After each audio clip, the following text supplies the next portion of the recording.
Hello दोस्तों, PC बनाना हो गया है बहुत ही आसान और अपना पीसी आप घर बैठे बना सकते हैं। बस आपको ज़रूरत है कि राइट्स कंपोनेंट्स आपको कहां से ख़रीदने हैं और कितने का आपका बजट है। आप बनाना चाहते हैं गेमिंग पीसी तो आपको ज़रूरत होगी एक अच्छी ग्राफिक कार्ड की। ग्राफिक कार्ड से मेरा मतलब है कि जो आपको वीडियो एडिटिंग में भी हेल्प कर दे और अच्छी 60 FPS पे आपको गेमिंग करा दे। आपको अपने बजट में जोड़नी होगी सैमसंग की SSD। मैंने सैमसंग की 500 GB SSD एलीएक्सप्रेस से परचेज़ की है, जो कि मेरे को 30 डेज़ में रिसीव हो जाएगी। ऑलमोस्ट जो भी मैंने प्रोडक्ट अभी तक बाय किए हैं वो मुझको रिसीव हो गए हैं। प्रेस से मैं ऑर्डर अपने रिस्क पे मंगाता हूँ। इसकी कोई गारंटी नहीं ले सकता कि आपको ऑर्डर रिसीव होगा या नहीं होगा। मैं SSD का प्राइस 9000 रुपये है 500 GB की सैमसंग का, और यहाँ पे 6700 में मेरे को मिल गई है ये SSD। अपने नीड के हिसाब से ली है। इसमें गेम्स और ऑपरेटिंग सिस्टम इंस्टॉल करूँगा। आप चाहे तो अपनी नीड के हिसाब से 120 GB की SSD भी ले सकते हैं। दोस्तों, बिना SSD के पीसी आपका बिल्कुल लैग करेगा, और अगर आपके पास SSD का बजट नहीं है तो आप अपना बजट बना लें, क्योंकि बिना SSD के आपका पीसी कितना ही क्यों ना महंगा हो वो लैग ज़रूर करेगा। वीडियो एडिटिंग हो या गेमिंग परफॉर्मेंस आपको देखने को जो मिलेगी वो SSD के साथ ही असली परफॉर्मेंस देखने को मिलेगा। दोस्तों, अगर आपको वीडियो पसंद आई है तो प्लीज़ लाइक कर दीजिए, सब्सक्राइब कर दीजिए, क्योंकि आपके सपोर्ट के बिना मैं कुछ भी नहीं हूँ। तो अगर मुझे आपका सपोर्ट मिलेगा तो मैं आगे भी ऐसी वीडियो बनाता रहूँगा और आपकी हेल्प करूँगा। दोस्तों, वीडियो के डिस्क्रिप्शन में आपको लिंक सेंड कर देता हूँ। अमेजोन पे आप जाके चेक कर सकते हैं। इस कंपोनेंट्स का प्राइस चल रहा है और अभी भी अच्छा ऑफर चल रहा था, तो उस पर काफ़ी मैंने प्राइस डाउन देखे, जो कि नेहरू प्लेस के कंपैरिजन में बराबर ही।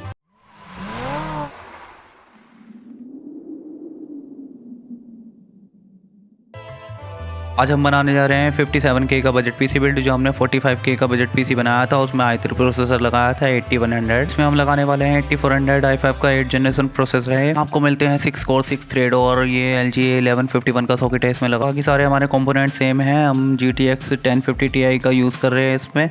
एनटेक का सेम कैबिनेट हम इसमें यूज़ कर रहे हैं। H310M की मदरबोर्ड जो हमने पहले 45K के बजट पीसी बिल्ड में तैयार की थी, वही सेम मदरबोर्ड हम इसमें यूज़ कर रहे हैं। वीडियो को हमने काफ़ी शॉर्ट बनाया है जिससे आपका टाइम वेस्ट ना हो। इससे अपना गेमिंग पीसी तैयार हो जाए। एडोबी प्रीमियर प्रो वगैरह अगर आप यूज़ करते हैं तो इसमें आपको काफ़ी हेल्प करेगा। इसका परफॉर्मेंस इम्प्रूवमेंट बहुत ज़्यादा है। जो पिछली वीडियो में हमने 45K का बजट पीसी बनाया था वो भी एकदम हाई फाई प्रोसेसर लगा हुआ था, उसमें भी 8100 i3 का प्रोसेसर यूज़ करा था।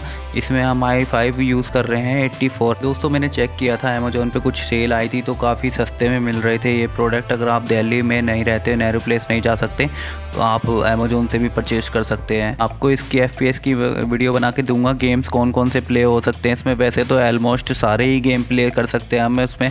1080p पे हमारे गेम रन कर सकते हैं इसमें। एक का ग्राफिक कार्ड है 1050 Ti का, ओवरक्लॉकिंग सिस्टम के साथ आता है। अगर आप ओवरक्लॉकिंग के बारे में नॉलेज रखते हैं तो आप ओवरक्लॉक कर सकते हैं, लेकिन अगर आप ओवरक्लॉक नहीं करना जानते तो प्लीज़ उसको नहीं करिएगा, क्योंकि अगर इसके होता है इसमें अगर आपका ग्राफिक कार्ड ज़्यादा हीट हो जाता है और आपको पता भी नहीं चलेगा कि कितना हीट हो गया, टेम्परेचर वगैरह अगर आपको चेक नहीं करना आता तो प्लीज़ इस चीज़ को मत करिए। होता क्या है, हम अक्सर हैवी गेम्स चलाते हैं इसमें, यूट्यूब पे फुल HD वीडियो प्ले करते हैं, तो उससे भी हमारे ग्राफिक कार्ड पे जोर पड़ता है। तो ग्राफिक कार्ड ऐसा नहीं कि हमने कुछ अच्छा सिलेक्ट नहीं किया है, लेकिन अब अगर आप ओवरक्लॉकिंग करना चाहते हैं अपने पीसी में तो उसको एक लिमिटेशन में करें कि उसकी एक लिमिट हो। कई बार अक्सर सुनने में आता है, मैंने काफ़ी सुना है लोगों से कि उन्होंने ओवरक्लॉकिंग करने का डिसाइड किया और उनका जो ग्राफिक कार्ड है हीट हो गया।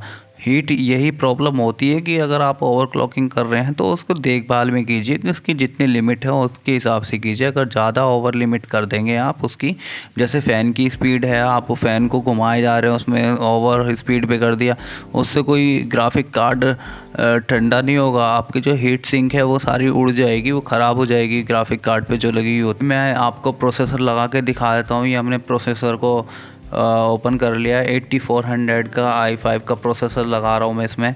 6 कोर 6 थ्रेड के साथ आता है ये। इसमें भी आपको एक चीज़ का ध्यान रखना है कि ये जो तिकोने का निशान बना हुआ है, मैं इसमें भी क्लियर कर देता हूँ कि इसको मैच कर लीजिए प्रोसेसर से। जो ये तिकोना बना हुआ है इसको मैच कर लीजिए प्रोसेसर से। प्रोसेसर पे भी सेम ऐसा ही निशान बना हुआ है, ये देखिए आप। मैं आपको दिखा देता हूँ और क्लियर करके थोड़ा। ये यहाँ पर आपको इससे मैच करना है। ये मैच होने के बाद जैसे कि आप इसको लगाना चाह रहे हैं तो इस तरह से लगाइए। आराम से इसको रखना है और कुछ नहीं करना, बस ये सेट करना है इसको थोड़ा सा सेट होने के बाद आप इसको लॉक कर दीजिए। लॉक करने के बाद क्या है, इसको ओपन नहीं करना है ऐसे। मैं आपको एक वीडियो दिखाऊंगा इसके एंड में कि इसको अगर प्रोसेसर को निकालना है आपको और फ़ैन को निकालना है, इसका जो CPU फ़ैन है हमारा, तो वो सभी चीज़ें मैं बता दूंगा आपको। प्रोसेसर रख दिया है इसकी जगह और ये मैच का देख रहे हैं साइन ऑफ, ये उससे मैच हो रहा है। इसको बस ध्यान से लगाना है और कुछ नहीं है इसमें, ज़्यादा बड़ा कुछ काम ही नहीं होता, बस प्रोसेसर लगाने का काम होता है मेन जो हमारा काम है। काम इतना आसान है कि घर पे कोई भी कर सकता है आराम से। अपने कंपोनेंट्स को ख़रीदिए मार्केट से और अपना को PC खुद बनाइए। अपना PC आप खुद बना सकते हैं, इतना कॉन्फिडेंस आपका लेवल हाई हो जाएगा। पहले PC बनाएंगे आप, मतलब इस वीडियो को देखने के बाद तो आपका कॉन्फिडेंस हाई लेवल पे हो ही जाएगा कि भाई यार ये तो बहुत इजी है, ये तो बस इसने यहाँ पे रखा है प्रोसेसर को और ये तो फिट हो गया। मैंने इसको लॉक कर दिया। लॉक करने का तरीका तो देख ही लिया होगा आपने।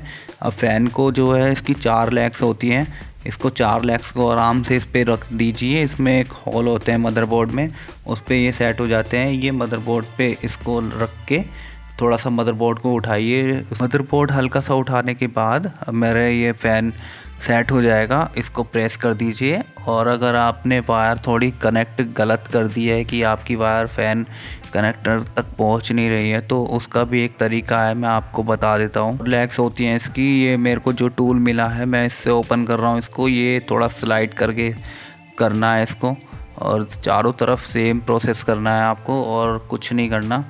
फिर ये आपका लूज़ हो जाएगा इससे। जो मदरबोर्ड में सेट हो रखे हैं पिन इसके, वो लूज़ होने के बाद आप इसे आराम से खोल सकते हैं। और क्या होता है, ये फ़ैन ऐसे आसानी से निकलता नहीं है। जो हीट सिंक होती है प्रोसेसर पे जम जाती है, जो हमारे फ़ैन पे लगने के बाद और प्रोसेसर से टच होती है, वो उस पर जम जाती है। जमने के बाद थोड़ी चिपक सी हो जाती है, वो चिपक जाती है, आसानी से निकलता नहीं है। जबकि हमने ये इसको लूज़ कर लिया है स्क्रू को, हम इसको थोड़ा सा प्रेस करके मदरबोर्ड को इसको ऊपर की साइड खींचेंगे तो ये प्रोसेसर दिखने लगा हमारा और फ़ैन हमारा अलग हो चुका है। को एक चीज़ और दिखाता हूँ, अगर आपको प्रोसेसर अपना चेंज करना है या दूसरा प्रोसेसर रिप्लेस करना है, ये आपका पुराना प्रोसेसर हो चुका है और आपको इसकी जगह नया प्रोसेसर लगाना है, तो सेम तरीका आजमाइए और इसको पिन को उठा दीजिए। अगर आप ये H310 गीगाबाइट की मदरबोर्ड यूज़ कर रहे हैं, प्रोसेसर को उठा लीजिए, थोड़ा टाइट पकड़ें इस प्रोसेसर को। अगर लूज़ में हो गया तो पिन पे गिर सकता है ये और पिन डैमेज हो जाएंगी, तो इसको थोड़ा टाइट पकड़िए और उठाने के बाद हम इसको रिप्लेस कर सकते हैं दूसरे प्रोसेसर के साथ। Caught in the crossfire. It's caught in the crossfire.